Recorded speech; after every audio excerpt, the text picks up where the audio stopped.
Wat is jou begeerte vandag? Wat is jou hartsbegeerte? Want jy sien, baie van ons het 'n hartsbegeerte wat ook nie altyd in die wil van Vader is nie. Jy sien, want ek lees in die woord dat ons met die regte tipes begeertes hê. Maar is nie dat ons hartsbegeertes enigsins nie belangrik is vir die lewende God nie. Want ek lees hier in die woord en ek wil jou gou vat na hierdie gedeelte en dan wil ek vir jou iets anders te lees uit die woord uit, want die rede hoekom ek die vraag vra vandag is, want elke een van ons het 'n begeerte. Ons het 'n hartsbegeerte, maar weet dit ook dat jy 'n behoefte. En jou begeerte en jou behoefte is ook nie altyd dieselfde nie. Want ons begeerte is baie keer buite die wil van Vader, maar ons behoefte, dit wat ons nodig het, dit wat in ons innerlike mens is, wat ons na smag en wat ons nodig het, sal Vader altyd raak sien. Maar ons begeerte gaan ons nie altyd ontvang nie. Want ons begeerte is baie keer buite die wil van Jahweh. Dis hoekom dit belangrik is dat ek my begeertes in lyn moet kry met die woord van Skepper lewende God. Kom ek lees gou vir jou in die boek van 1 Petrus, hoofstuk 1, skryf die woord die volgende. Hy sê, daarom omgord die lendele van julle verstand. En wees nugter en hoop volkome op die genade wat julle deel word by die openbaring van Meester Yeshua.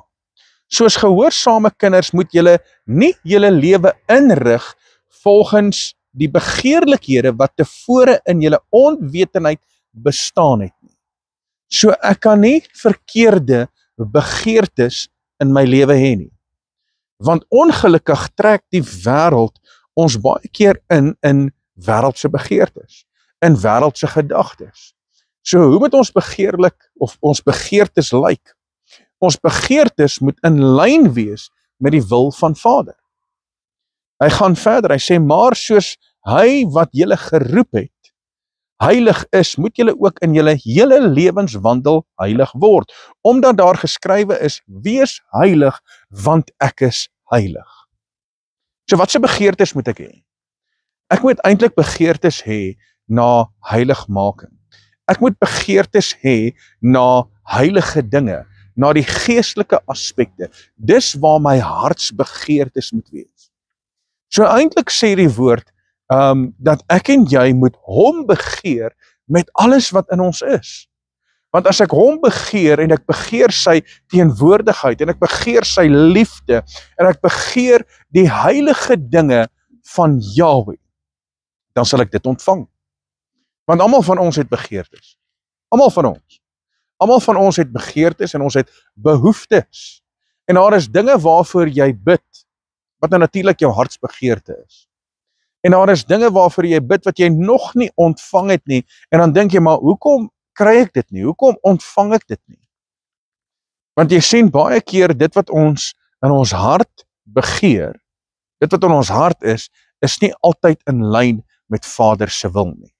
So as jy jou lewe in lyn wil kry, en as jy gebedsverhoring wil ervaar, dan moet jy jou begeerlikheid, jou begeertes in lyn bring met die lewende God. Wat is daar die begeertes? Dis nou natuurlik om die heilige dinge te smag, om te hardloop na sy teenwoordigheid.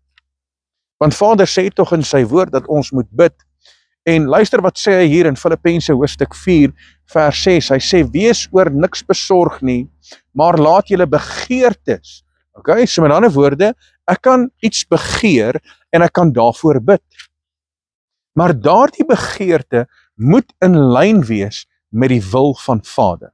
Dit help nie, ek het 'n wêreldse begeerte, en ek het 'n begeerte na sekere goed, wat nie in die wil van Vader is nie, want dan gaan ek dit nie kry nie. Dit help nie, jy begeer vir rykdom, en dis nie die wil van God nie. Dit help nie, jy begeer vir sonde en ongeregtigheid, en dink jy dat jy dit gaan verkry nie. Dit gaan nie gebeur nie. Jy kan net begeer dit wat in die wil van Vader is. So as dit Vader se wil is om jou te seën en om jou vooruitgang te gee en jy bid volgens dit, dan gaan dit gebeur. As jy bid volgens Vader se wil en jy bid dat daar 'n verandering in jou lewe sal plaasvind, waar jy dieper in sy teenwoordigheid gaan, dan sal dit gebeur, want daardie begeerte is binne die wil van Vader. Maar jy sien, ek en jy het begeertes en dan het ons behoeftes. So ons begeertes word nie altyd vervul nie. Want nie al ons begeertes is volgens die wil van Vader nie. Ek meen, ek het ook baie keer begeertes, maar dan besef ek maar, okay, maar dis nie in die wil van Vader nie, maar ek het 'n behoefte. Ek het werklik ware behoefte in my geestelike lewe, in my persoonlike lewe, en ek het 'n begeerte met betrekking tot my finansies, met betrekking tot my huwelik en my kinders. Ek het daardie begeerte, en ek het daai behoefte. En as daai behoefte werklik waar binne die wil van Vader is, sal Vader altyd my behoefte raak sien. Want die behoefte wat ek het, is dit wat ek nou nodig het. Ek het dalk nou 'n aanraking nodig. Ek bid dalk vir 'n deurbraak, want dis 'n behoefte wat ek het. Ek bid dalk vir voorsiening, en ek het dalk daai behoefte, wat ek weet dalk nie, hoe gaan ek aan die einde van die maand dalk die huis betaal, of dalk die voertuig betaal nie. Ek het daai behoefte. En die behoefte wat ek en jy het, sal Abba Vader altyd vir jou kom gee. Jou behoefte. Maar weet dit vandag, dat jou begeerte is nie altyd in die wil van Vader nie. Dis waar ek is so dankbaar, dat Vader kyk verby my begeerte, en hy sien my behoefte raak. Hy kyk verby my begeerte, en hy sien wat ek nodig het, en wat ek nodig het, is meer belangriker, as wat my begeerte is. Maar as my begeerte in die wil van Vader is, dan kan jy maar weet, die oomblik wat jy daarvoor bid, dan gaan Vader antwoord. Maar ek wil hê dat jy vandag moet fokus op die behoefte wat jy het.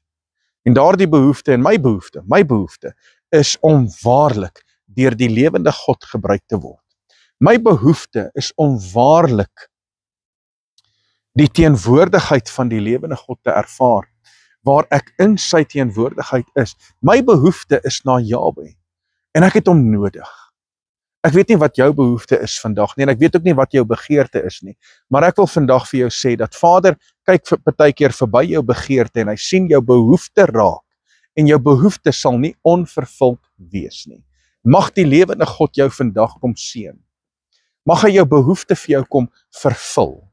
Mag hy jou uitroepe wat jy vandag het in jou binneste, mag hy dit kom gee volgens die rykdom van sy genade en sy voorsiening.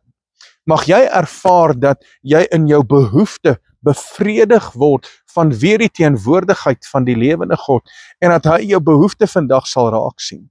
Dat wanneer jou begeerte in lyn is met die wil van Vader, dat jou hartsbegeerte 'n realiteit sal word, en dat jy die lewende God sal vereer en verheerlik vir elke aspek in jou lewe. Dis my hartsbegeerte, dat jy geseënd sal wees. Dis my hartsbegeerte, is dat Abba Vader jou gebed sal verhoor, dat hy jou sal oplig, en dat hy jou lewe sal verander in jou finansies, dat hy jou lewe sal verander in jou huwelik, in jou verhouding, by die werk, by jou besigheid, dat hy jou lewe sal verander, en dat sy seën bonatuurlik op jou lewe uitgestort sal word. Dis my hartsbegeerte vir jou. En mag dit 'n absolute realiteit wees, vandag uit die hand van Jahwe, ons Elohim. Baie dankie dat jy ingeskakel is, dankie dat jy geluister het na die woord, mag jy geseënd wees, en mag jy hierdie Vrydag net geniet in Vader se teenwoordigheid. Nou ja, van my kant af, wees geseënd, Shalom.